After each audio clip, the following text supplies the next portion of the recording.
Every morning before the sun reached the South China Sea, old Mr. Locke would tie his faded blue scarf, grab his wooden mallet, and walk barefoot to the old Jin, the ancestral temple of Tanluong village.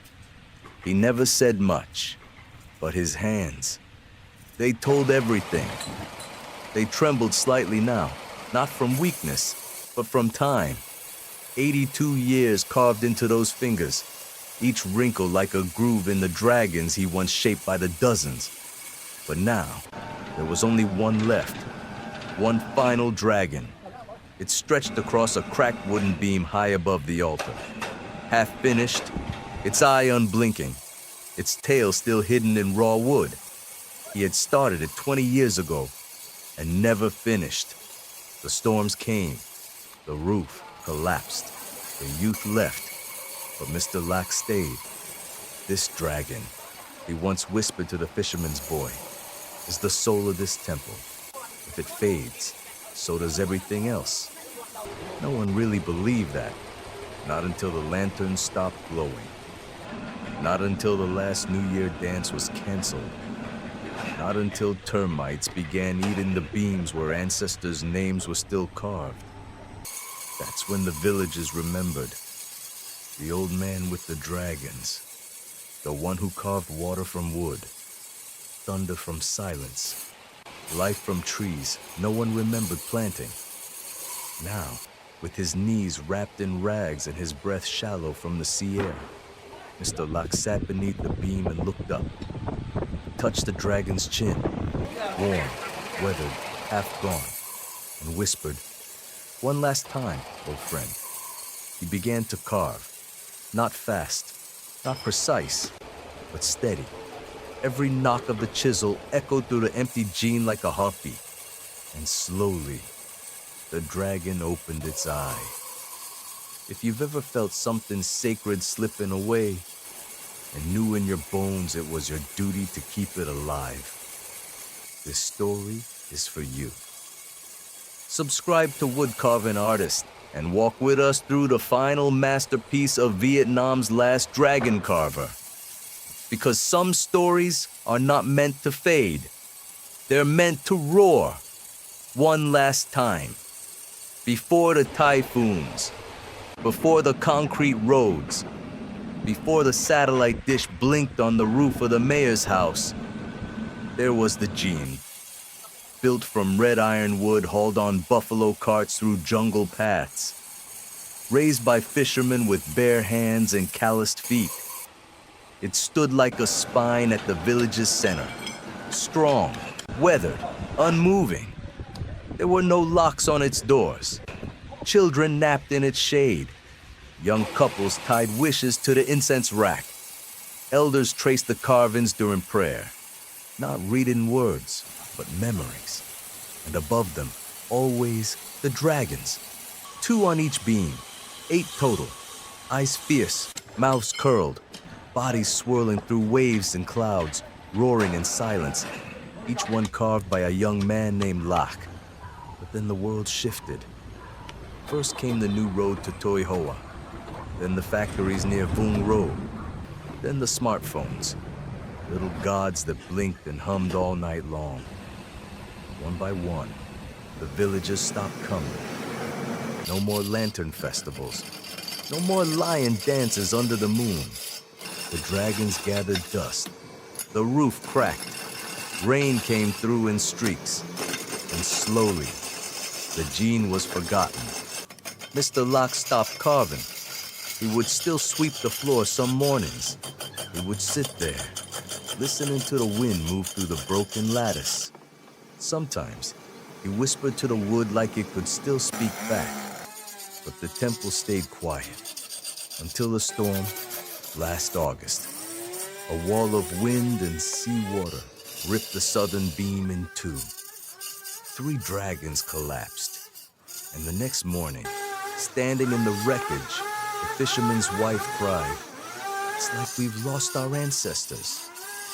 Only then did the village remember. Dragons aren't just decoration. They are the breath of the temple, the bridge between heaven and home. That week, The elders knocked on Mr. Lack's door. They found him sharpening an old chisel. He didn't speak. He just pointed to the broken beam and said, "We still have one." If you've ever seen a place fall silent and longed to bring its voice back, this story is for you. Subscribe to Wood Carving Artist and follow the journey as the forgotten temple dares to breathe once more through one man's final carving. Because sometimes it's not the place that waits for us. It's the soul we left behind there. He arrived just after the rain, barefoot, clothes stitched from rice sacks, hair matted, eyes wide. No one knew his name. He didn't speak when the neighbors asked, didn't flinch when the dogs barked, didn't even blink when thunder echoed through the valley. He simply stood at the edge of the old gene, watching the old man carve. Every day, morning till dusk, like a shadow with lungs. Mr. Lack ignored him at first. He'd had visitors before, curious men with cameras, students on summer projects. They'd take photos, ask about heritage, promise to return. None ever did. But this boy was different. He didn't bring anything. He didn't take anything. He only watched. 3 days passed, then 4, then a week. Each morning, the boy swept the temple floor with a palm branch. Each evening, he stacked unused tiles, one by the altar. Mr. Lack noticed, of course, but he said nothing. Until one evening, just as the sun spilled gold across the dragon's unfinished tail, the old man tapped the wood beside him. The boy froze, then stepped forward and sat. Mr. Lack handed him a broken chisel, handle cracked, tip dull. "This," he grunted, "was my first one." The boy held it like it was a sword made of stars. That night, he didn't sleep by the banyan tree outside. He stayed under the beam where the dragon watched and whispered something in a language only silence could hear. The next morning, when Mr. Lack arrived, he found the boy already sanding a fallen piece of wood. It was rough, awkward, but within its grain, a tail had begun to curve. A breath had begun to form. If you've ever believed that talent is not born, but passed through time, pain, and trust, this story is for you. Subscribe to Wood Carving Artist and witness how one chisel, one heart, and one silent apprentice can carve a legacy that refuses to die. Because when the right student arrives, even time listens. It happened on the 27th day. By then, the boy had stopped watching and started carving. Not just wood, but routine. He woke before the rooster, washed his hands with rainwater, touched his forehead to the temple floor, then began. Mr. Lack didn't speak much, but every once in a while, he would tap the wood with his knuckle, pause, and say, "Listen." At first, the boy thought he meant for termites, but then he understood. He was listening for breath because in Mr. Lack's world, a dragon wasn't just a shape. It was a story, a pulse. And on the 27th morning, as the cicadas cried louder than usual, Mr. Lack placed his hand on the beam and whispered, "It's time." The dragon's body had been formed. Its claws curved like lightning. Its tail coiled through imagined clouds. But the eye was still blank, a hollow waiting for soul. The boy handed the chisel over, but the old man didn't take it. Instead, he turned and said, "No, not me. You." The boy froze. "But I'm not ready." Mr. Lack raised a brow. Neither was I 70 years ago. Hands trembling, the boy climbed the scaffold, each step a heartbeat. He knelt before the dragon's face, so close he could smell the old wood, the salt air, the incense still faint from prayers long forgotten. He placed the chisel, one curve, a pause, another tap, then a spiral, deep, dark, alive. It wasn't perfect, but it looked back. Below, Mr. Locke exhaled. Around him, a breeze swept through the broken slats of the jean, shaking the old bells still clinging to the eaves. A lantern flickered on, even though no one had lit it. That night the villagers came. Some came out of curiosity, some out of guilt, some with quiet hope they didn't even understand. But all of them stood in silence when they saw it. The dragon, watching them, finally awake. If you've ever believed that beauty is not in the artist's hand, but in the courage to pass it on, this story is for you. Subscribe to Wood Carving Artist and feel the moment when wood, faith, and legacy finally open their eyes. Because sometimes all it takes is a single gaze to call a village home again. The dragon had opened its eye. The village had remembered. The festival was only 3 days away. Lanterns were being dyed with turmeric and ash. Coconut leaves woven into fish and birds. Children practiced dances barefoot in the dust. And for the first time in years, the gin smelled like joy. But on the night of the full moon, a scream tore through the stillness. Smoke, fire, the southeast corner of the temple, where the altar sat, was ablaze. Villagers ran with buckets. Others screamed for the well to be reopened. The boy was the first inside. He didn't hesitate. He wrapped his scarf, soaked in rainwater, over his nose and ran into the smoke. Inside, the heat roared.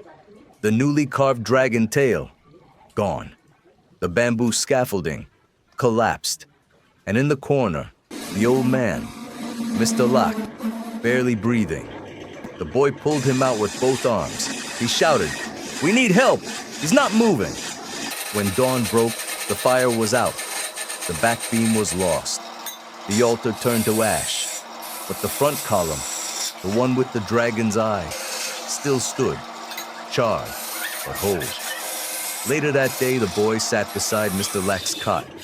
The old man's face was pale, lips cracked. He whispered, barely audible, "It was an accident." The boy leaned closer. "What do you mean?" Mr. Locke coughed. "Years ago, I carved something inside the altar, beneath the dragon." "What?" "A name and a truth." He reached for the boy's hand. I was the last to know, but I kept it, because I thought if I hid it in wood, maybe it wouldn't hurt. The boy didn't understand. Not yet, but he nodded. That night, he returned to the ruins. He searched where the altar once stood. Ash, ember, burned planks, and then a blackened slab of hardwood, still warm, cracked, but not shattered. He split it gently. Inside, hidden in a hollow cavity, was a single carving. This temple was saved by a child who was never mine, but always my son. If you've ever lost what you built and found something greater in the ashes, this story is for you. Subscribe to Wood Carving Artist and follow the journey of a boy reborn from flame and a man who carved his truest legacy not in wood, but in love. Because sometimes only fire reveals the truth worth keeping. There were no drums that year, no booming beat to chase away evil spirits, no lion dancers spinning in circles, daring luck to return, no firecrackers sparking beneath banana leaves. The altar was gone, the roof half missing, and yet the villagers gathered. Some brought candles, stuck into recycled bottles. Others laid rice cakes on salvaged bricks.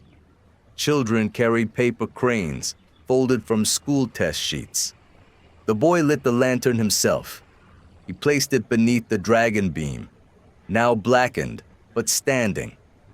Beside him, Mr. Locke sat in a wooden chair, breathing slow, wrapped in a donated quilt.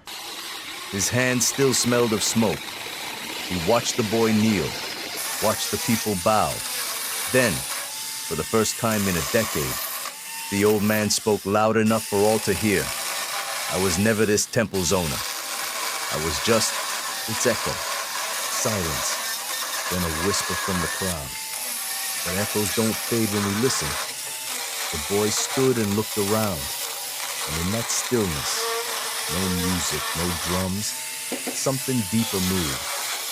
An elder woman sang a lullaby her grandmother used to hum at dawn. A teenage girl recited a poem, not written, but remembered, about dragons flying low to protect those without roofs. Then a man stepped forward with a clay bowl of salt and scattered it in 4 directions. "Let the wood rise again," he said. That night the festival became a vigil, not for what was lost, but for what remained. The dragon's eye flickered in candlelight, its mouth curled in charcoal shadow, and those gathered swore they heard a hum, not from an instrument, not from the wind, but from the wood itself, as if the soul of the temple had begun to sing again. If you've ever stood in ruin and chosen joy anywhere, if you've ever believed a broken thing could still carry light, this story is for you. Subscribe to Wood Carving Artist and witness a village that learned to dance without music, and a boy who learned to lead without a name. Because not every celebration needs sound. Some need only breath, memory, and firelight. He passed away at dawn. No thunder, no wind, just light through the bamboo slats, and a breath that didn't return. The boy, now taller, eyes older, found him beneath the dragon. Mr. Lack's chisel still lay in his lap, the quilt folded neatly, his hands still curled, as if holding a beam that had already risen. No one cried loud. The village simply stopped. They lit incense. They sang old songs.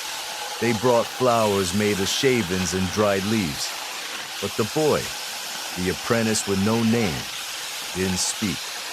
He climbed the scaffold, touched the dragon's horn, pressed his forehead against the beam, and whispered, "I'm not ready."